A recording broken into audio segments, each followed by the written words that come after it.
one of the IROCKNITTERS podcast. My name is Eichelberger, and I'm coming to you today from kind of an overcast, cloudy day in the southwest suburbs of the Twin Cities.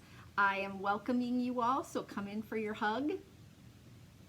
We're not quite hugging people yet, but I am vaccinated, and I had no problem at all with my vaccination. I got the one and done, so I felt really lucky and fortunate.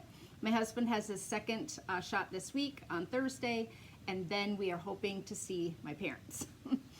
We are going this afternoon to see his mother, May, who some of you have watched for long enough to know who that is in the nursing home. So we are going to drive down and see her this afternoon. They were on lockdown again with 3 cafeteria workers having COVID, but that has cleared up, and so we are able to go down. Ross can go in because he is one of her primary contacts, and they have opened things up for that. She wants us to take her out to eat.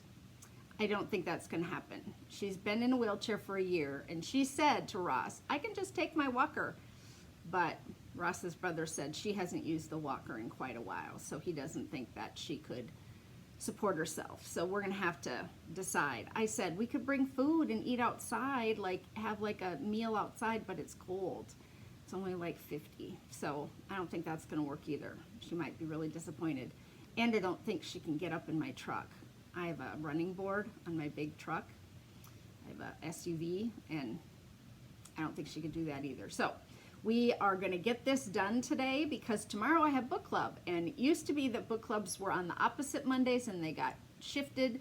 So now my podcast day, which was always Monday, to go up Monday night at midnight and be up on Tuesday, got shifted around. So I'm just podcasting a day early, and then I'm going to edit tomorrow.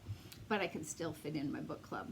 And I don't have the book done yet, so I also have to finish that. I'm just coming back in here to add that my microphone was not plugged all the way in this week. If the sound quality is weird, I just talked for an hour and 44 minutes, and I'm not going to start over and edit. I just went to pull the iPad down, and it was not in. Sorry about that. What am I wearing today? This is my AttaGirl sweater. This is one of my designs. It is knit with Leading Men Fiber Arts, 2 DKs held double, so it's kind of a chunky knit. It is yarn over knit 2 together lace on the front and the back, and then solid short sleeved.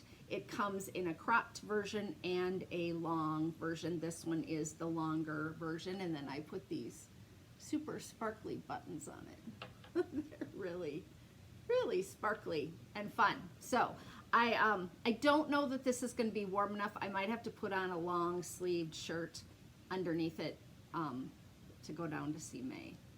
I'll have to see how I feel today. I always get warm when I'm podcasting because I have the lights up, and so I thought, well, it'll be fine just to wear my little tank top underneath this today. I have a huge pile of a surprise for you on the podcast today. So I'm really, really excited because you're in for a change. I'm not doing a sweater and a shawl as normal. So I am doing a shawl, but I think we'll get to that. Let's start with what I have been reading. And I did read 2 books in the last little bit. One that I would say was interesting and not a 5. And one that I would say was probably a 5. So the first one I read is called Stoner by John Williams. And it came recommended to me. A bunch of people were reading it, and I'm not sure why. It's written by a college professor, literature professor, and that's what it is. It's the great American novel, literature. The reader is super flat and just not, and that's the way the writing is too, so it was produced that way on purpose. And it's a story of a man's life, a man who does not have a super special life, and so it's just everything that happens to someone as they go through their life without a lot of huge highs and lows. Super interesting. This is what the description said. William Stoner is born at the end of the 19th century into a dirt poor Missouri farming family. Sent to the State University to study agronomy, he instead falls in love with English literature and embraces a scholar's life, so different from the hard-scrabble existence he has known. And yet, as the years pass, Stoner encounters a succession of disappointments. Marriage into a proper family estranges him from his parents. His career is stymied. His wife and children turn coldly away from him. A transforming experience of new love ends under a threat of scandal. Driven even ever deeper within himself, Stoner rediscovers the stoic silence of his forebears and confronts an essential solitude. So it's just kind of the story, and nothing really goes great. He doesn't have a terrible life, but nothing ever turns out really great for him. So it's melancholy, it's sad, and several times I said, maybe I shouldn't keep listening. But then I think something's going to happen, right? Something's really going to turn around, and it's going to be this. And there are events that they follow. But this book got really good reviews, and lots of people that wrote reviews wrote about the writing and the story and how it is just so entrenched in just blasé fare. It's just kind of slow going, and with a name like Stoner on the cover of the book, you think you're going to read a book about, sex, drugs, rock and roll, right? That's what you think. And then I think that's part of it, is that there are all these kind of underlying existential man. Anyway, I finished it. I didn't hate listening. It was just different than anything I'd ever listened to in a long time. So, I don't know. You can kind of decide if that sounds up your alley. Like, if you like literature, then I think this is a book for you. But when I got done, I needed to read something that was completely the opposite. So I read a Fannie Flagg. And it ended up being super good. I read Standing in the Rainbow by Fannie Flagg, and it was funny and light and a completely different take on a town's life from early in and it follows several families and several characters all the way through.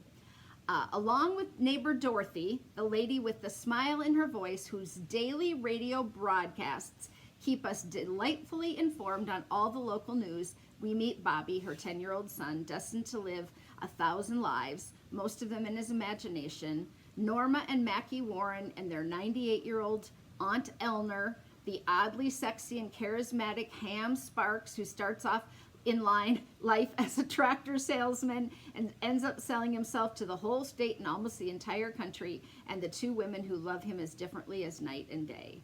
Then there is Hooten, the beautician whose luck is as bad as her hairdressing skills, Beatrice Woods, the little blind songbird, Cecil Figgs, the funeral king, and the fabulous Minnie Oatman, lead vocalist of the Oatman Family Singers. The time is 1946 until present. It's these people, every one of them, and they all have a story, and it's funny, and it's lighthearted, and it's sad. There people have bad things happen to them, and they just go through life, so highly recommend. If you've never read a Fannie Flagg, get yourself over to, and she reads them, and she's just delightful. So I highly recommend Standing in the Rainbow with Fannie Flagg. Probably should have said this at the beginning. I taught class Thursday afternoon. I had my fixer-upper class with 8 great students. So hi if you're over here watching me now. And then that evening, I taught Latvian braids and horizontal braids. And I taught for the Knit and Escape retreat, and it was delightful. But I have not talked for 6 hours in a long time. And I have a little frog. I get a little of that stuff going on in the springtime. It's not really full-blown allergies, but I get a little stuff in my ear and drainage in the back of my throat anyway. And so I had a delightful time. The Knit and Escape retreat is so well run virtually. There's a moderator for every class who helps the teacher out with people in their technical issues or if they have questions or whatever, and then they have a tech person on hand for the entire weekend. They have tons of free stuff once you sign up for a class. They have a marketplace where they have vendors. It was delightful. I had a really good time, and I was super stressed about it. I have to be upfront. I don't teach that much on Zoom, and I have not taught my Fixer Upper class on Zoom. And Fixer Upper is where you bring stuff to class that has a problem, and then I give you suggestions for fixing it. And so it's really nice when you can see the stuff up close and personal, and they were holding it up. And I always worry that people won't bring stuff to class, and then I will have to fill 2 hours of time. So I was worried. And then my Latvian braid class, I have 2 cameras running, one on my hands and one on the screen.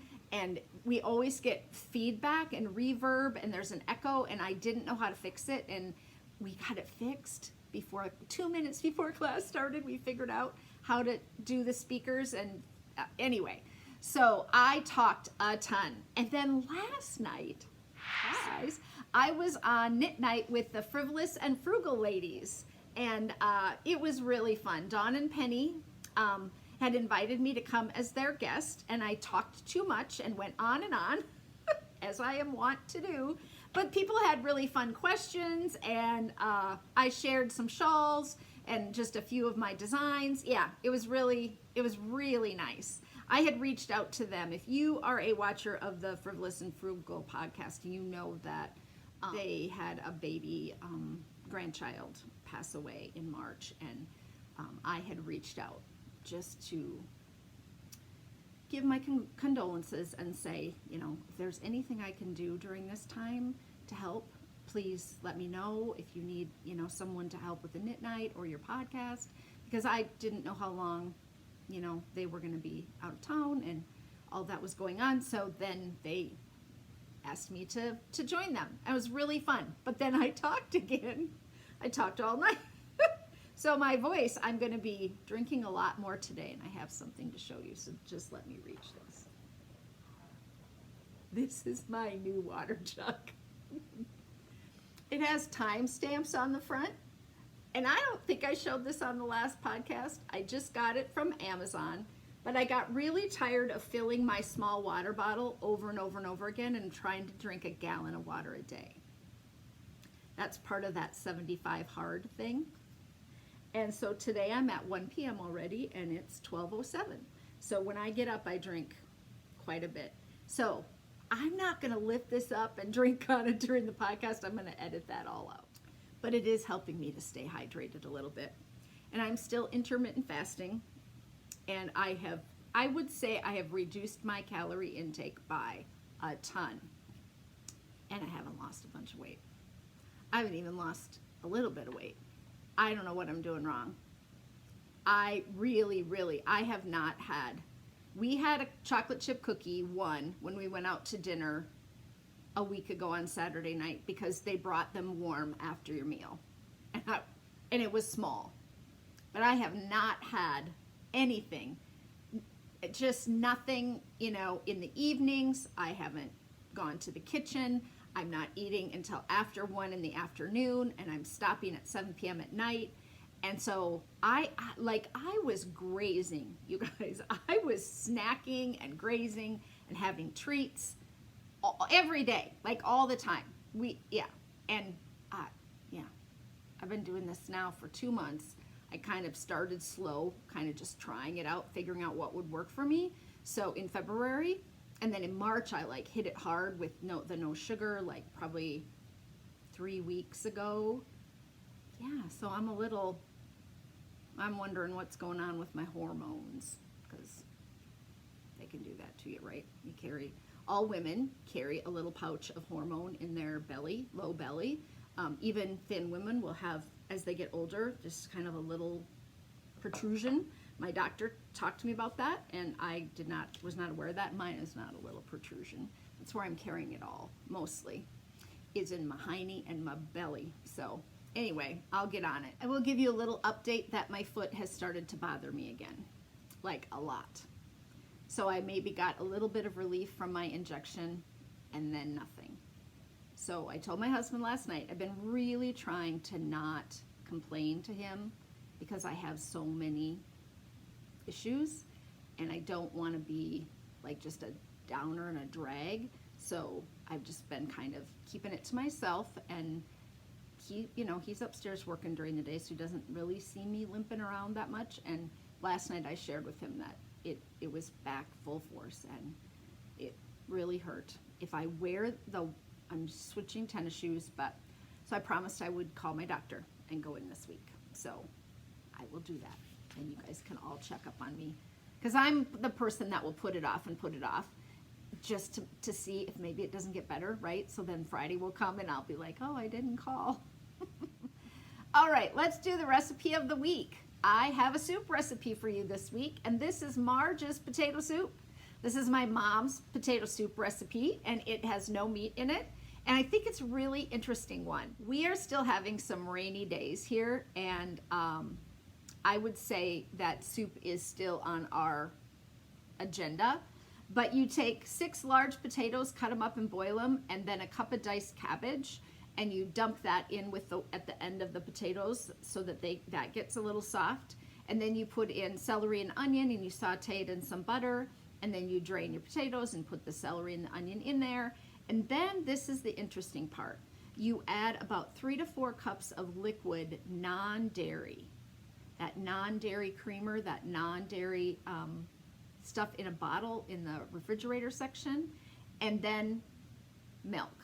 So half and half. So if you do 3 cups of one, you can, or 1.5 cups of one, you can do 1.5 cups of the other, or 2 and 2.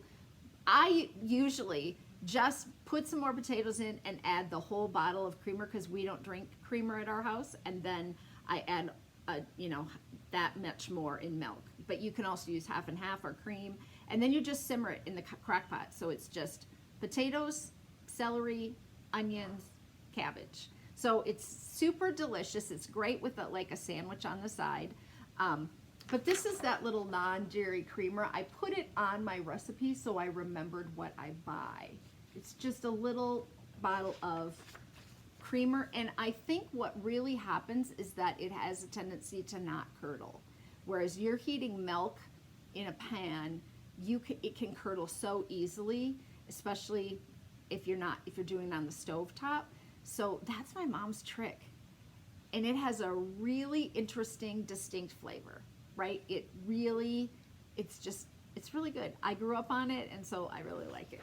So let me know if you try it.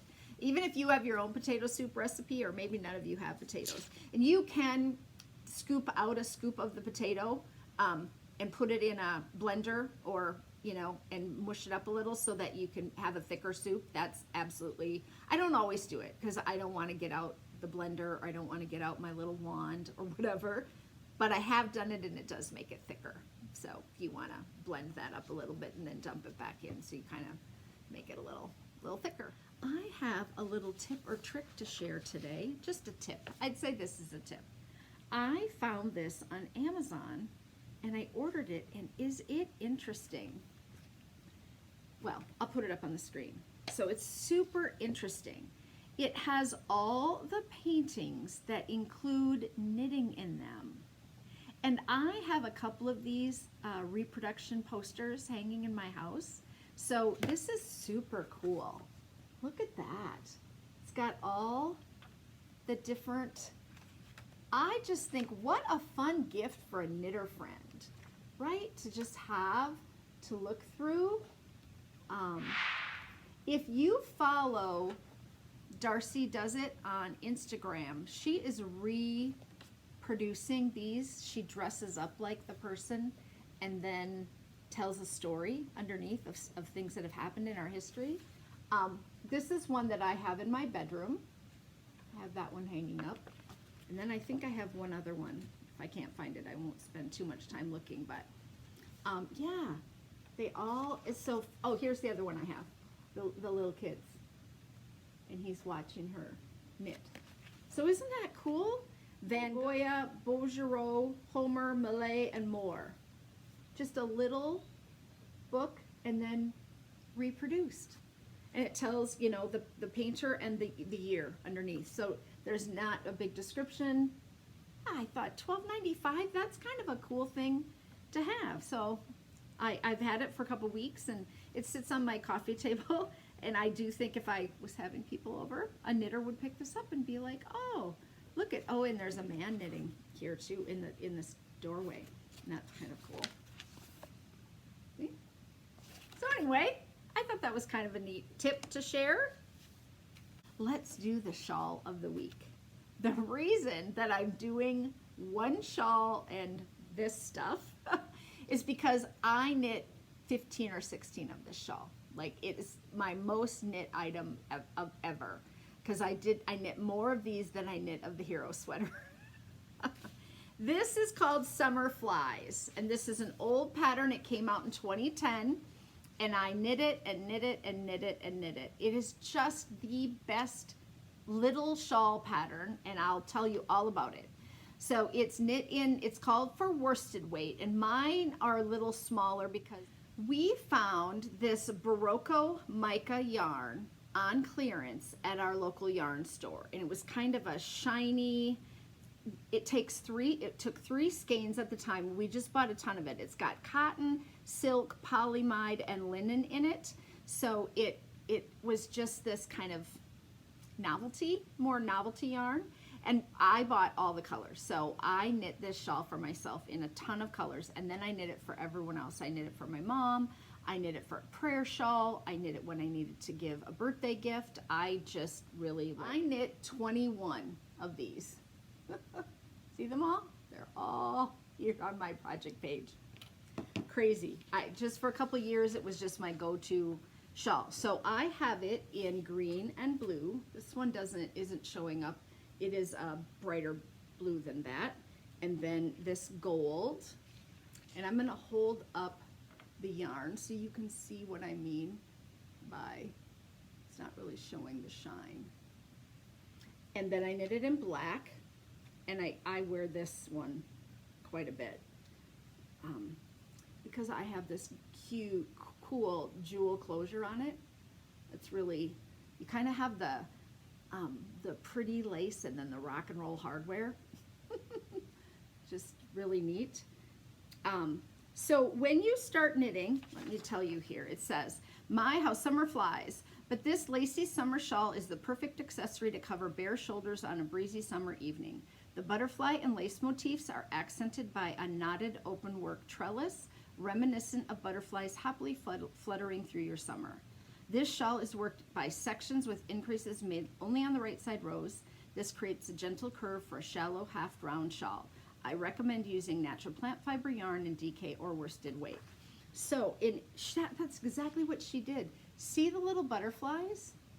Like you have these little, you have 2 holes and then 2 holes further down, and then she did them again, and they look just like little butterflies. I need to put a sheet of paper behind this, but I think you guys can see it. And then down here is the trellis that that's around the butterfly garden. Yeah.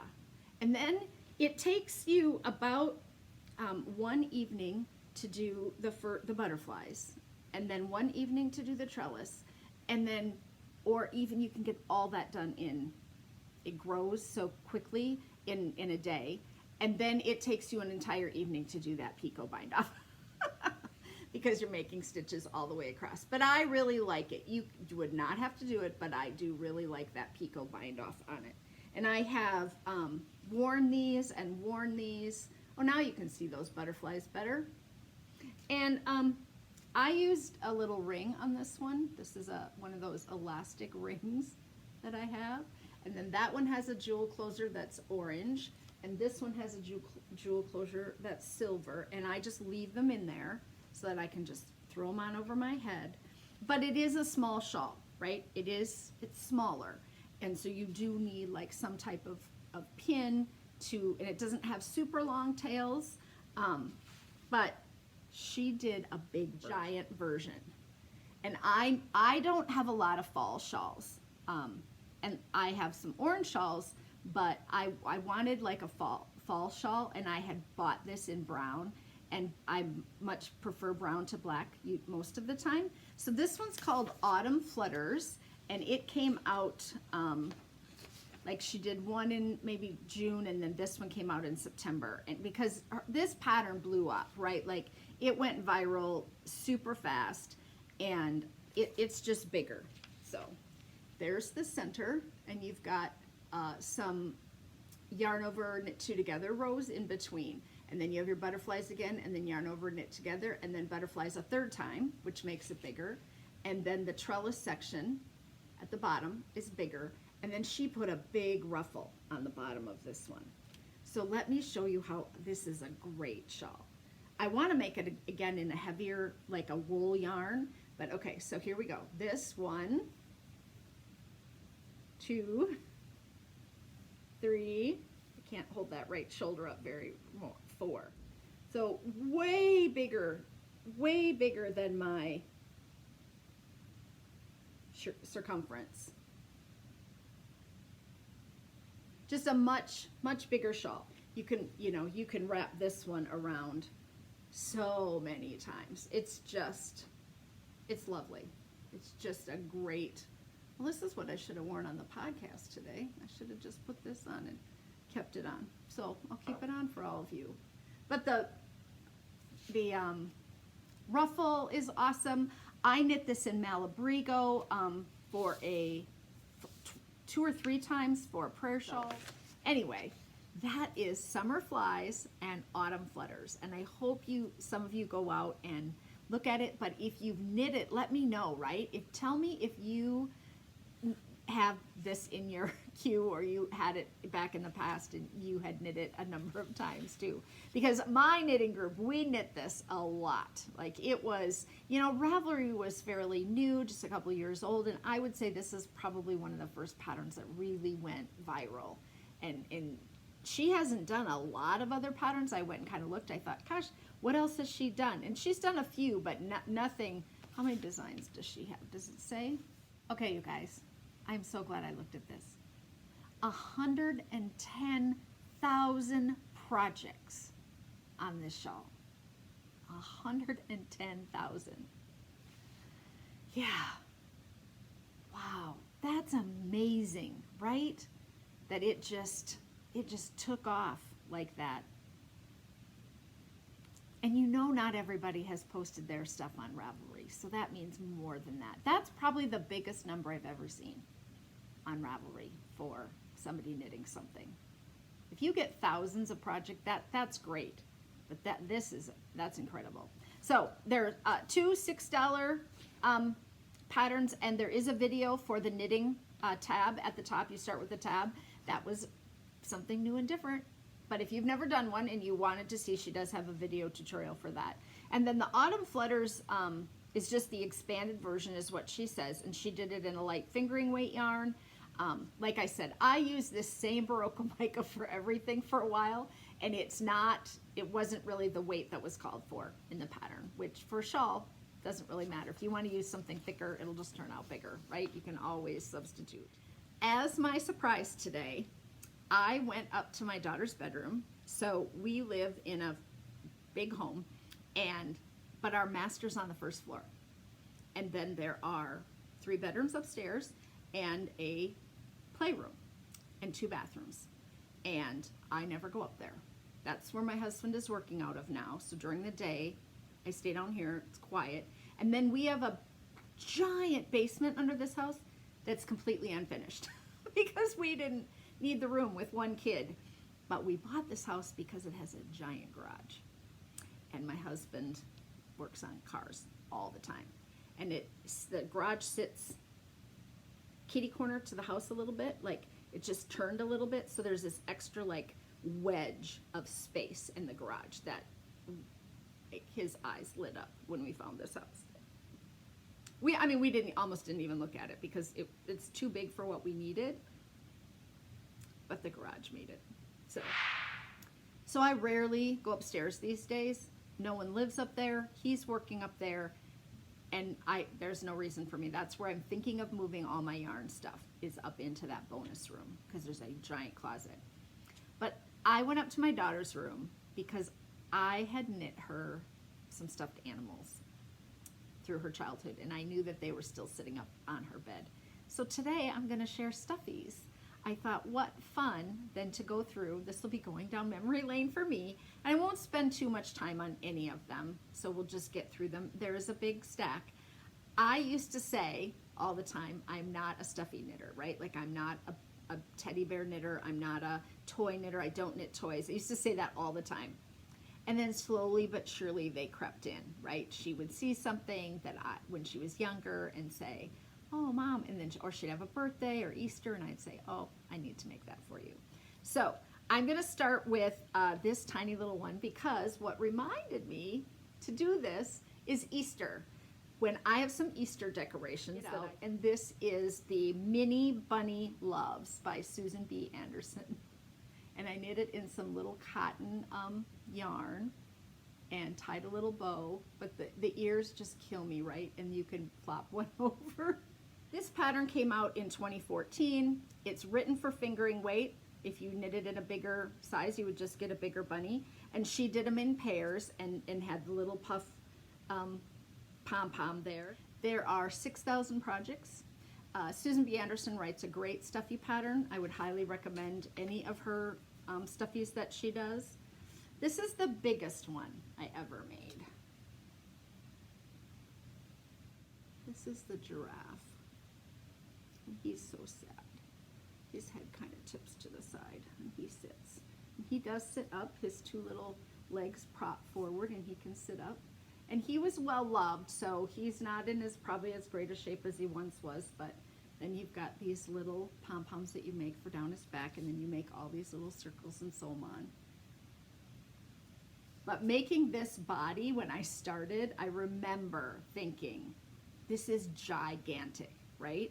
And this is just called Giraffe, and it was published in Itty Bitty Toys, and it's also a Craftsy class. And when Craftsy came out, I bought this class. And so that is why I knit this one. I followed her class to see what the whole Craftsy platform was all about. And that is why Kylie got the giraffe, is because this was a class. I had this gold wool yarn, and I just decided that I would follow that class. Susan B. Anderson's a great teacher.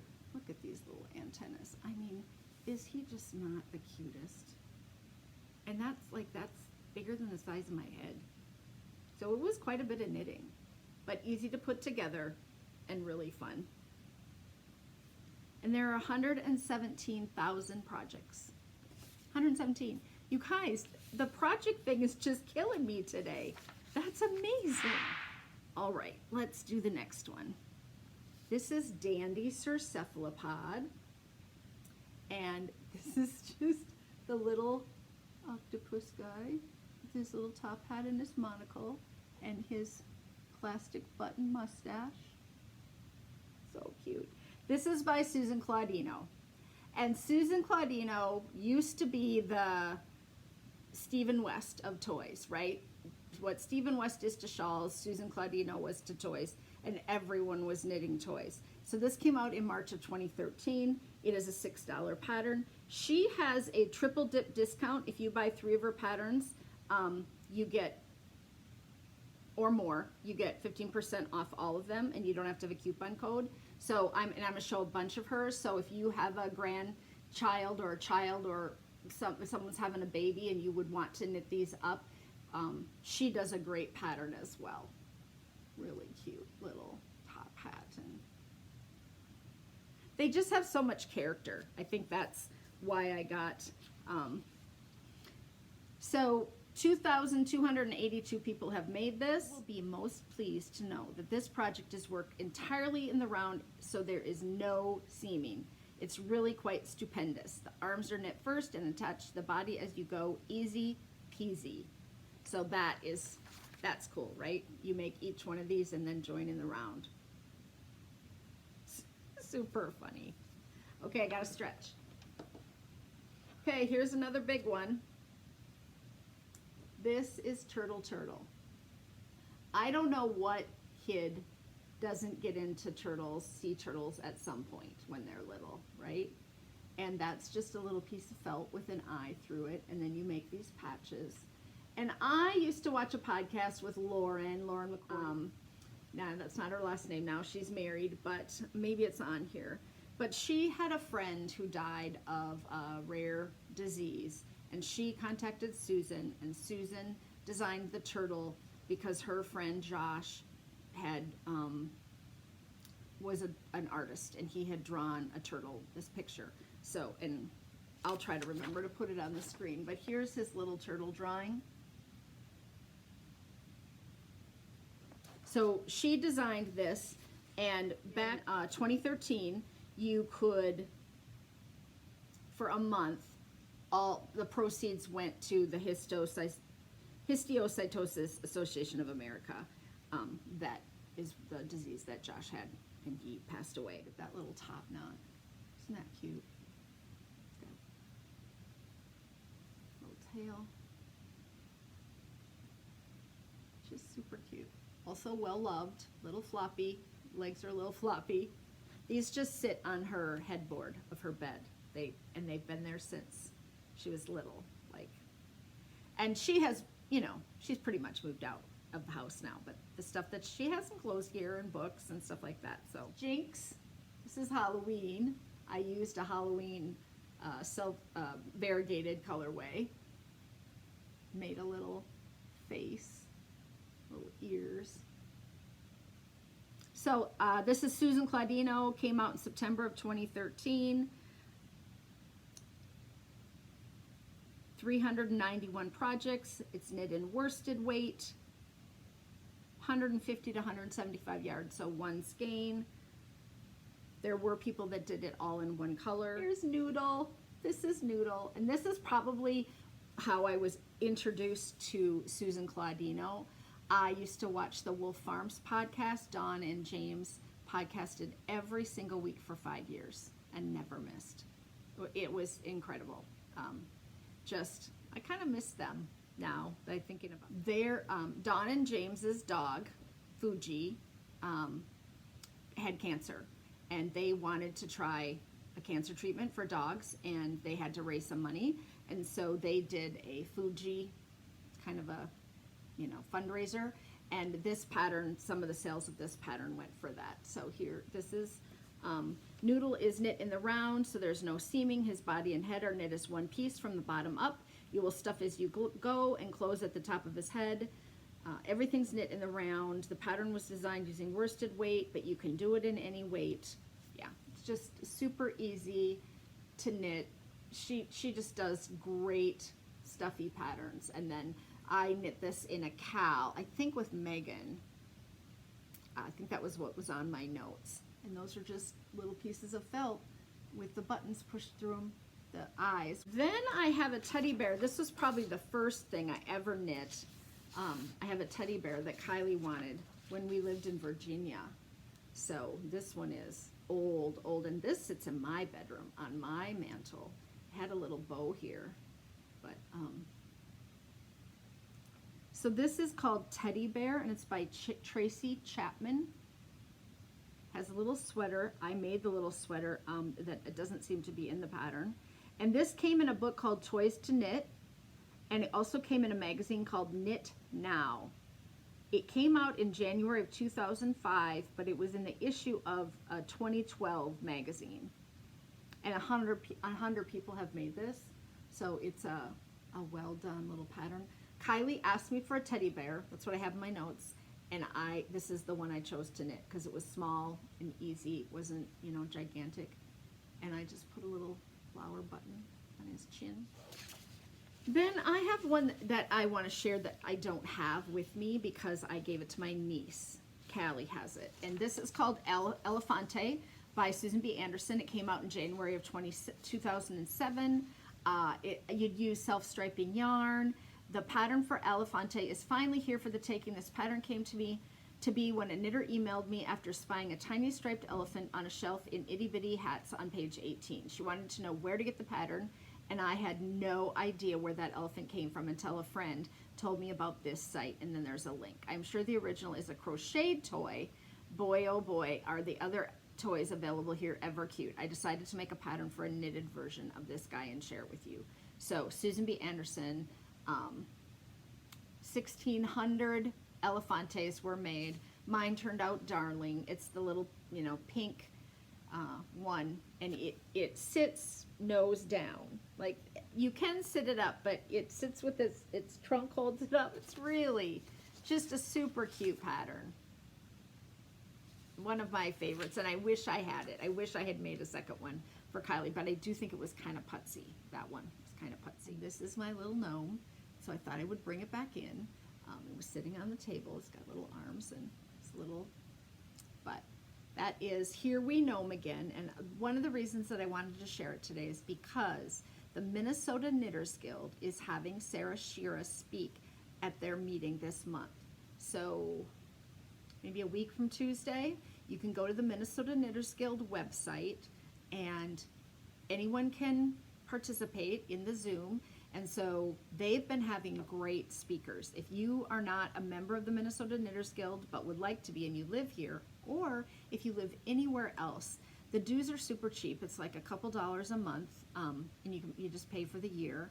And then you get events. They're having knit nights. They're having Sunday brunches every other week for knitting, where you eat your breakfast and knit together.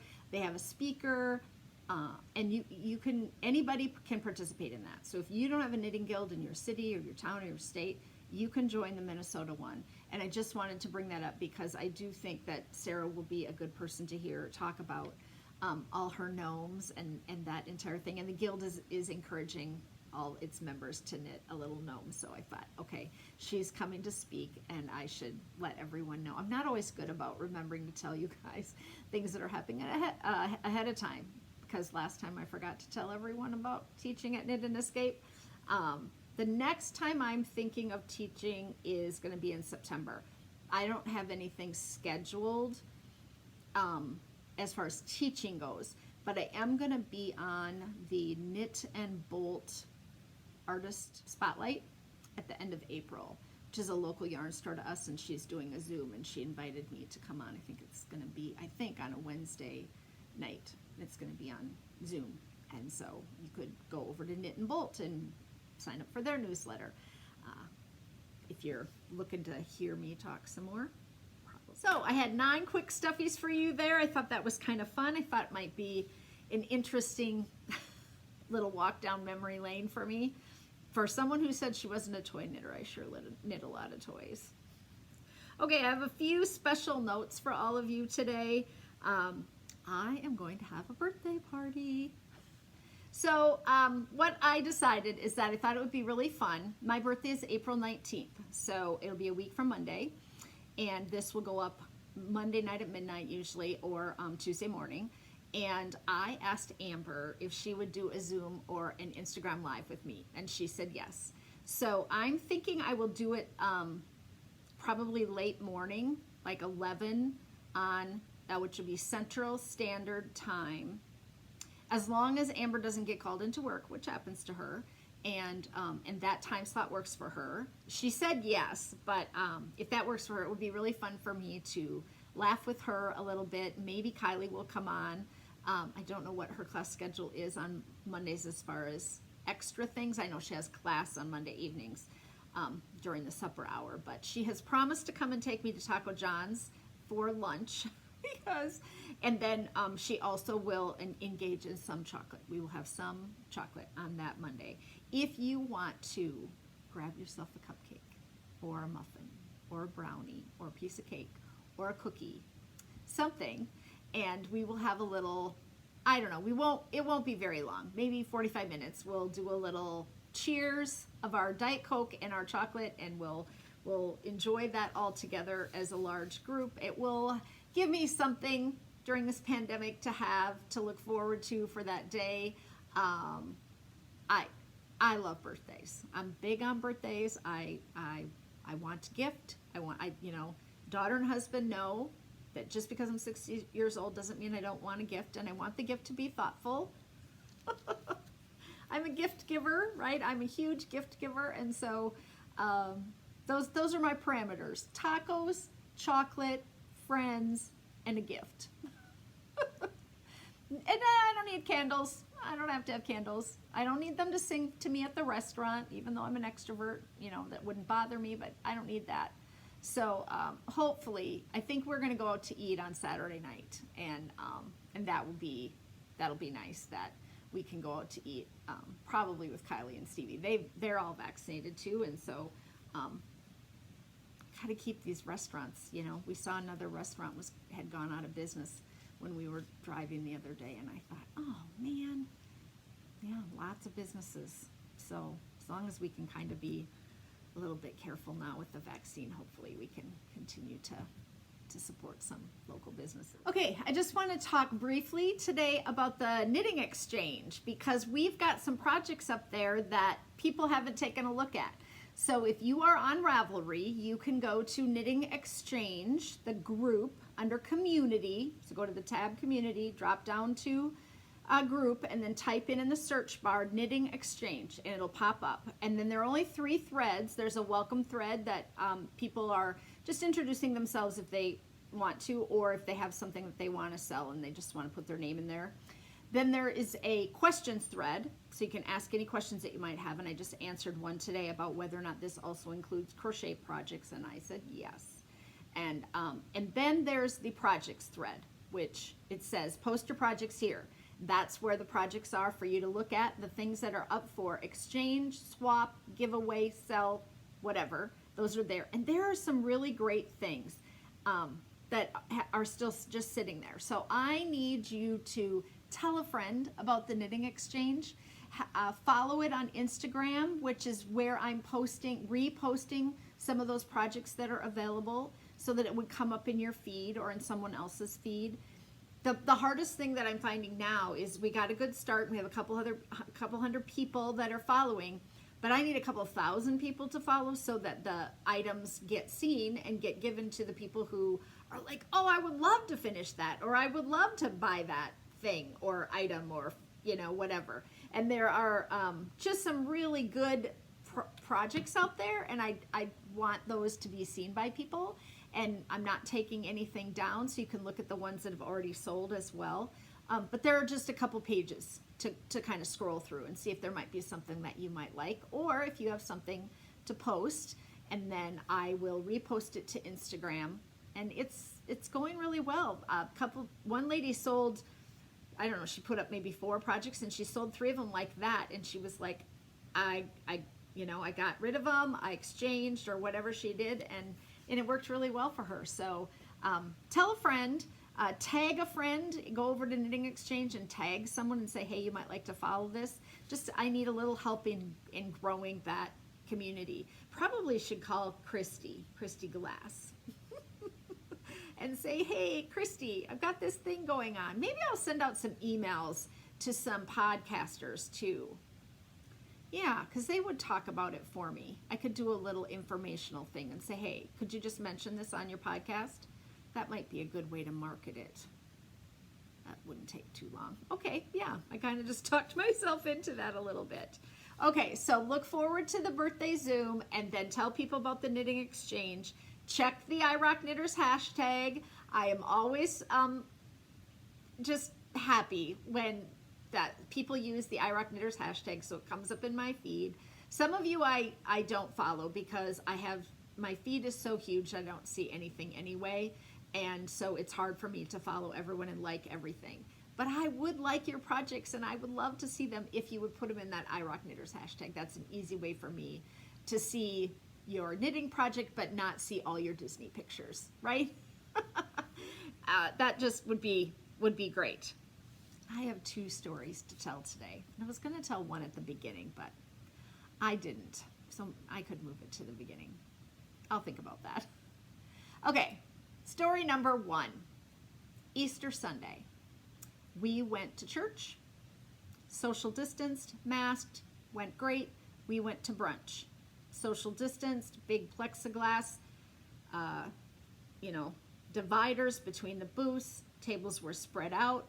They did not have a buffet, but they had a buffet on the menu. So you ordered the buffet and they brought you a plate full of food. And then when they came back, you could tell them which one you wanted more of. So the food wasn't laid out and spread out. We didn't have to go up. It was delightful. You got a piece of French toast, sausage, bacon, like brown sugar bacon.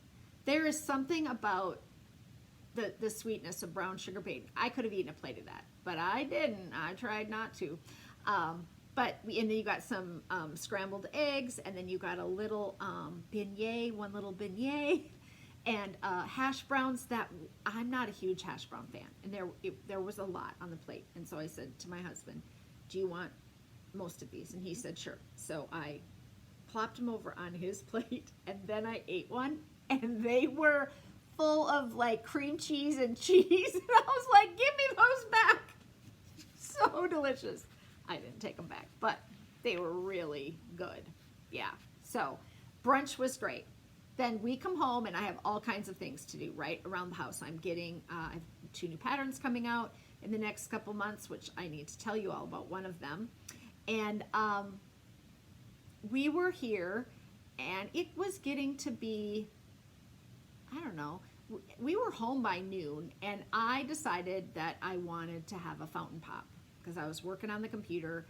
And so I said to Ross, I'm going to run to the gas station and get a fountain pop. He's like, great, bring me one too. We should have just stopped on the way home, but anyway.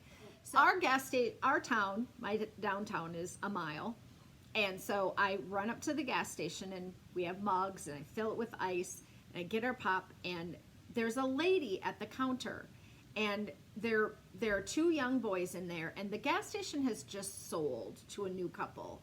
And in the last month, there have been fewer and fewer people there, and I just don't feel like they're doing the best job of kind of being there. I don't know, it's just something's going on, and they have some new employees. And this one guy, he's a young kid, but he's been there a few times because we go in fairly regularly to get fountain pop, and he was training someone in. It's Easter Sunday, so it was weird. But there's another kid behind the counter, and they're both staring at the cash register, and there's a woman standing there. So I go zipping by, get my pop, I come back, and there's a guy waiting, and then this woman who's still standing there, and me, and it's a credit card issue, right? And I can see what's happening. I'm like, oh,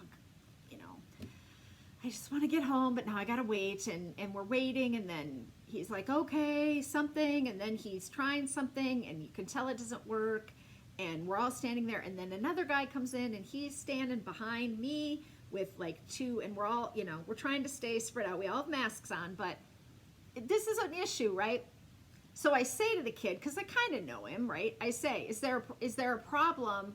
Is it, can we help? Like, usually I have correct change, and I would just slap my $1.29 on the counter because we know what it is, and so we would just, we have often done that because there's a Subway in this gas station, and that's a separate checkout. So sometimes they're over there, and we'll just leave our $1.30 on the counter or whatever, $2.60, and they'll be like, "You're good to go," and we just go out. But I had a 20, like I knew I had just 20s in my wallet, and so I could tell that this woman's credit card was not going through, and she has 2 jars of gravy, and in my head I think, it's a gravy issue. And she's like, and she's kind of telling me, but she's kind of telling the kids, she's like, I don't know what I did to the gravy, but it's terrible. So she has company, right? And she runs to the gas station. She has we don't have a grocery store in our town anymore. So he has a little grocery area, and she has 2 jars of gravy. And I'm thinking, oh man, that stinks, right? And I say, Is that all you're getting? I'll just get it. You go, right? I'll just get it. And she's like, oh, no, you can't, and she looks harried, right? She's like, you can't, it's like gonna be like $7. And do you have Venmo? And I was like, yeah, but it's Easter. It's no big deal, right? Like, I can do this for you. We have a line. I want to get home. You want to get home. You have people waiting. And the guy's looking at me like, oh, that would be great. Like, I can't make her credit card work, and I don't know what to do, right? I'm thinking, this is like no issue. I said, really? No. So I butt in front of the second guy, and I give him my 20. I say, ring it up. You go, ma'am. Get home. Have a happy Easter. Pass it on someday, right? This is no big deal. And I mean, it was $7, but that's like just paying it forward in a drive-thru, right? I've done that before. But the 2 guys behind me with their 3 bottles of energy drinks are like, hey, you want to buy ours too? I was like, no, I don't want to buy your energy drinks. This is like, this woman's having a bad day. She did something wrong to her gravy. She was talking about cornstarch or flour or something, like she's trying to explain like why she has to buy 2 jars of gravy, and she's probably just thankful that she doesn't have to drive 10 miles to the next town to get something that she could serve. You know, it was just like that moment. But these 2 guys back there, they're like, hey, you can buy our whatever. And I was like, no thanks. I just put my head down and hustled out the door. But I thought, gosh darn, if you can't help someone out. And honestly, when I got to my car, I was thinking, even if her credit card was declined, which it could have been, then that's embarrassing too, right? You're just trying to buy the gravy. So I bought the gravy. That's my new slogan this week. Buy the gravy. Pass it forward. Look around you. See who might need lifting up. See who might need help. Right? Especially on Easter. Yeah. You know, I was just going home with my soda. I was going to be happy to have my caffeine for the afternoon. So, yeah, I buy the gravy. You guys will all remember that. Okay, story number 2. I've been having trouble with my shoulder and my foot. And my mom calls, and my mom's been having neck pain and headaches. So my dad says to her, why don't you go to my chiropractor? And my mom's like, I can't go to a chiropractor. I've got back issues. I've had back, you know, she used to go back in the day, but she has a fused back. You guys that have been watching for a while will know this, but they put screws and rods up my mother's back years ago, and then it became unstable, so they built her a platform and screwed it into her hips. So she's like fused, right? Like it was, they went in through the front and flipped her over and went in through the back. Do you remember that? Like huge surgery. She's like, I can't go have a chiropractor work on me. And my dad said, you know, he just does a lot of massage and maybe he can get that muscle loosened up in your neck. And she must have been desperate, so she went.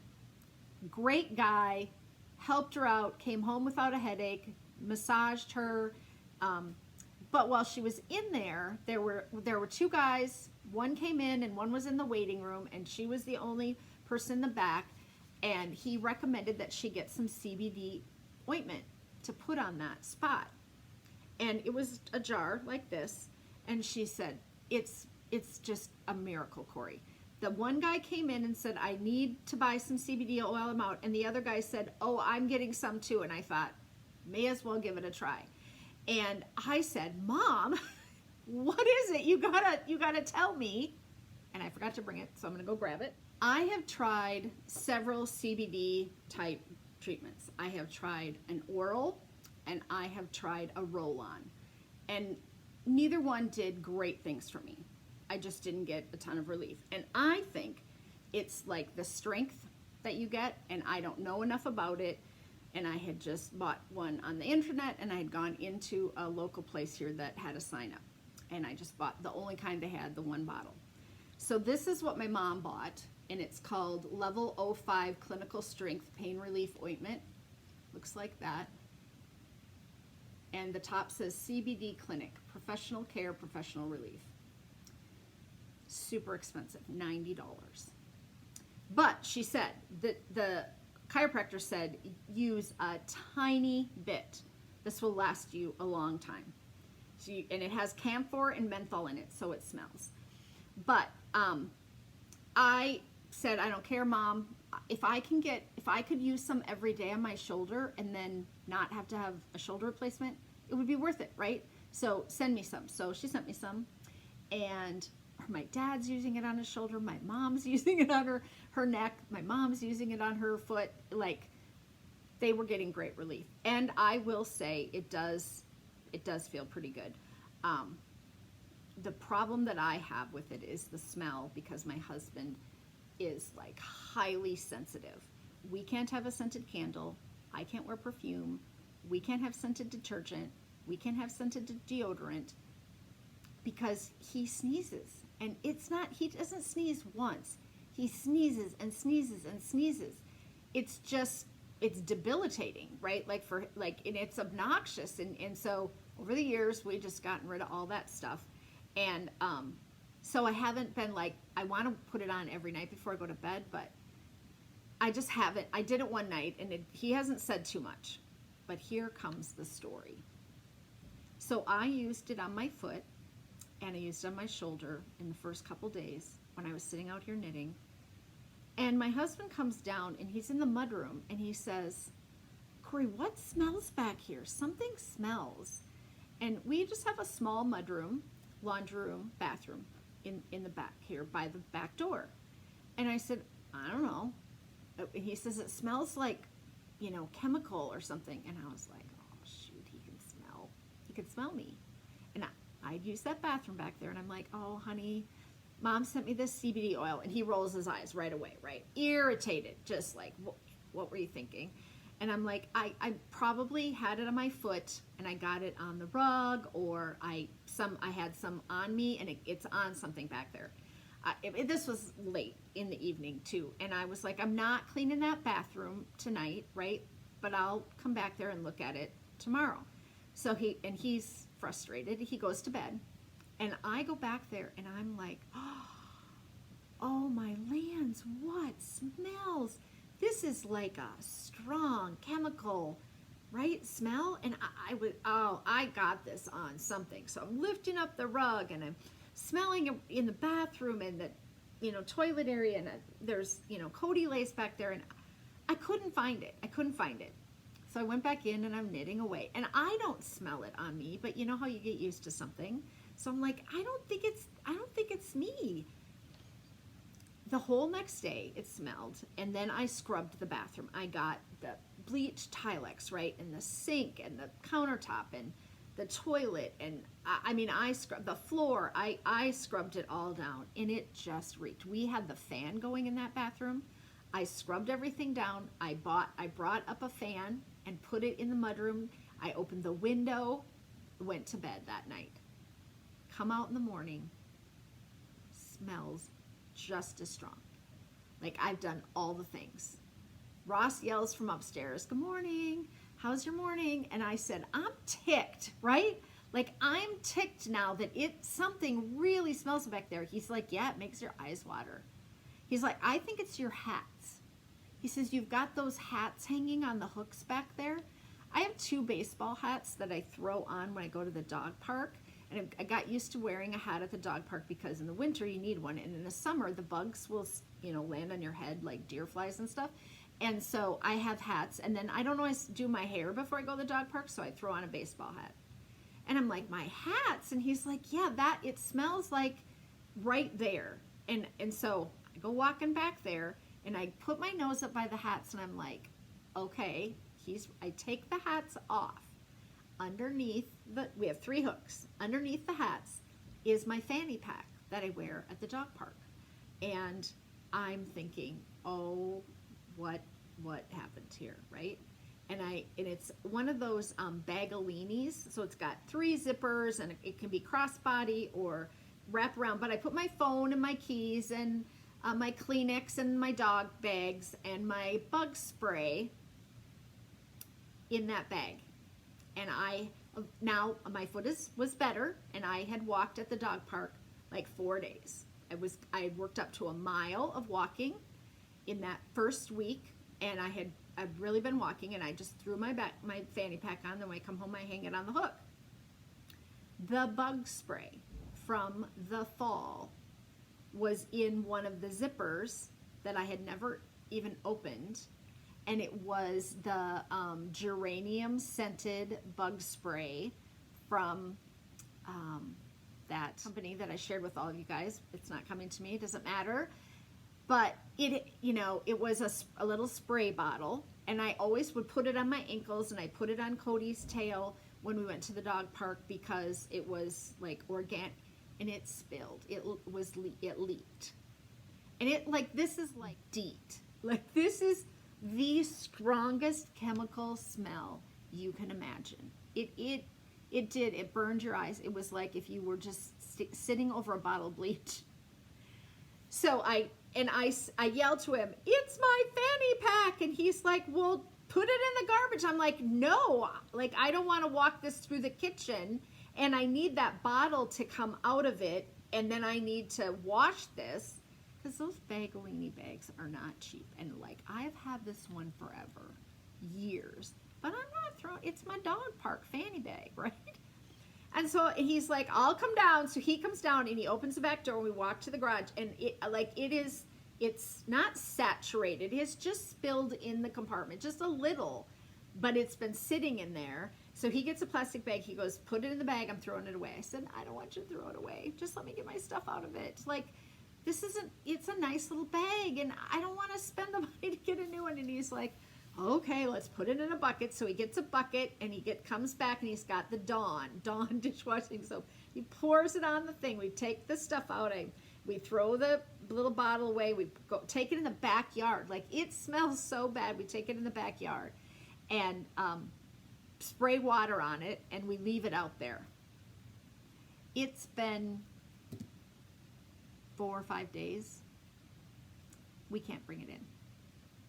He said, I got within about 5 feet of it and I can smell it. Like, I can still smell it. He says, we got to throw it away. I said, well, don't bring it in the garage.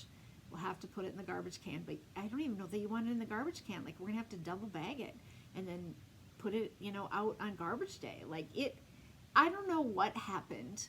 If it had been in there for like a long time and it got like concentrated, or if just so much of it spilled that it was really bad, like really bad. And as soon as we got out of the house, then the mudroom didn't smell. The fans were still going. The windows have been open. Bug spray. And here all the while, this is like, menthol. This is like icy hot, right? Where it, whatever. This does not smell bad. Does not smell. I mean, it's got menthol, camphor, clove, eucalyptus, tea tree, peppermint. That's what's in it. So it does have definitely a smell, but it goes away and would not have lasted for 3 days. So now I'm back to putting this on because I thought, oh my gosh, I wasted that, and now my bag, and we both just thought it was in the bathroom. We really thought it was in the bathroom because that I had gone in there and then I washed my hands and I had probably dropped a glob of it somewhere or whatever. I don't even know how I thought I would have, or that it was on my foot and I had walked. But I always have a shoe on, or my Birkenstocks or my clogs, something. So I wouldn't have walked barefoot because I can't walk barefoot. Anyway, those are your 2 stories for the day. A happy, good story, and then a crazy Eichelberger family story. All right. I need to thank a couple more people who paid me a little money on Ko-fi, K-O-F-I. So nice to get the little amounts of money where I can buy my Diet Coke at the gas station. So I really appreciate that. If you go out to Ko-fi.com and make a little account, you can throw money people's way. It's a little payment system. It's kind of like Venmo, kind of like PayPal, just a little payment system where you can pay someone for their time and energy, and I appreciate it. Several of you have done that. Boy, I had lots of comments on my weight loss last week, and I'm not going to call anybody out, but a lot of you have gained some weight over the pandemic, right along with me. So let's just be in that club together, okay? And a couple of you had some suggestions, strong suggestions for what I could do about it. Thank you very much, but I will do what I can to do that. Anyway, it just is funny to me how sometimes comments read, right? Like, you're all being kind, but I was like, oh, okay. So let's just do this together. If you want to try intermittent fasting, I've done Weight Watchers. I've done them all. I told you, I've done them all. So it's not like I don't know how. I just have to figure out what's work for me right now working from home. And I feel like we eat good food, right? Meat, vegetable, a lot of meat, a lot of vegetable, little starch. And so I always cook something green with every meal. I just need to eat less and not as frequently throughout the day. So that's why the intermittent fasting seemed to work for me. If I was out and about every day, I don't think I would have been eating like I was, sitting in the chair, plus recovering from surgery. This is getting, I'm getting a little warm. So let's do the hellos. Hi to Karen Mezzacapo and Rachel Weissenstein, L. Kator, Joie Ashley, Emily Doyon, Lori Friedman, Victoria Pileski, Lisa Smith, Lori Larson, Kelly Mathern, Akila DeHun, who thought it was hilarious that I said just over dye my shawl last time, so thanks for that, because that's what I said. Georgia, who also has an April birthday, so happy birthday to Georgia. Georgia, try to come on the 19th, late in the morning. I think we're going to try to do 11. We might do noon if that works for people's, like a lunch hour, if you're on a lunch hour at noon Central Standard Time. I'll never hit everyone, but we will save it and post it, and you can watch it later too. Candy Harris, Christine Carr, S.T. Wilhite, Peggy Bork, Patty Skaggs, Margaret, Pat Howes, Janet Robertson, Angela Jenkins, who, and a couple of you too, not just Angela, but several of you mentioned that you had parents or grandparents that were orphans like my mom who had lost their parents, and that were the orphanage story kind of hit home with you. Diana, Margarita Deverson, Lori Gray, Heather Wilson, Donna Gilligan, Mary Case, Janice Donaldson, Barbara Birch. Welcome. She's brand new, so everybody say hi to Barbara. Dawn of the Frivolous and Frugal podcast, so hi Dawn. Crochet Creations by Christy. Jess Make a Knit, who said that sitting down and watching my podcast is like having tea with a friend. I will drink to that. Michelle M, Shirley Clute, Terry Monk, Edina Cole, who hang in there, Edina. Edina's in law school, like my daughter. And this has been really hard, law school online. Really hard. Libby Neal, Olivia Menke, who had the library book in her stack or on her to be read list, so she was going to read that. So let me know what you think, Olivia, about that. Jess Mom 12, Robin Gasser, Deb Vandermolen. Oh, Deb, you had great news this week. Deb has a family member with cancer. I won't give, but really good news this week. So everyone lift up Deb. And she is reading the book Anxious People and was really enjoying it. And Deb, I just found it interesting that you guys have been waiting for the good news, and you were anxious people, and you were listening to the Anxious People book, which I thought those two things when I was typing my little note, I was like, oh, Deb has been a real lifter-upper to me. So I want to lift her up as well. Kat Montgomery, Kathy B., M. Bowl, Brandy Stoker, Rocky Mountain Penny, Linda Lepek, Glenda Bathgate, Susie Fab, Gina Thompson, who had a tough day and is a nurse, and I cannot imagine. So I am wishing you better days, Gina. Ellen Jimbos, Emily Salpersuth, Christy Lakaitis, Stephanie Haberman, Mary Woods, Kagi TM, Janice Donaldson, Ann D., Chris S., Handmade Designs, Edina Cole. Oh, you made 2 comments. I remember that now. So we were chatting back and forth. Maggie Two Sticks, Luana Hendricks, and Teresa Olson. A number of you chimed in that you liked my new glasses. Thank you. I am still looking for an orange pair. These have orange here, but I went to the Galleria. What is the place? iBob's? I don't know. That's right. Anyway. They had nothing. I went to Envision where I got my old orange and maroon glasses. She's looking for me, but they had a pair of orange readers, really big, and they didn't work on my face, but she's going to keep looking. And then I found a couple pairs online, so I'm still looking for my backup pair. I can wear my purple ones and get by, but anyway, let's talk about the hair. So I had to cut the hair off, and I just got my hair cut and colored in March, second week of March. 2 weeks later, I call him, make another appointment. I go in, he says, what's going on? You were just here. I said, we got to cut it all off.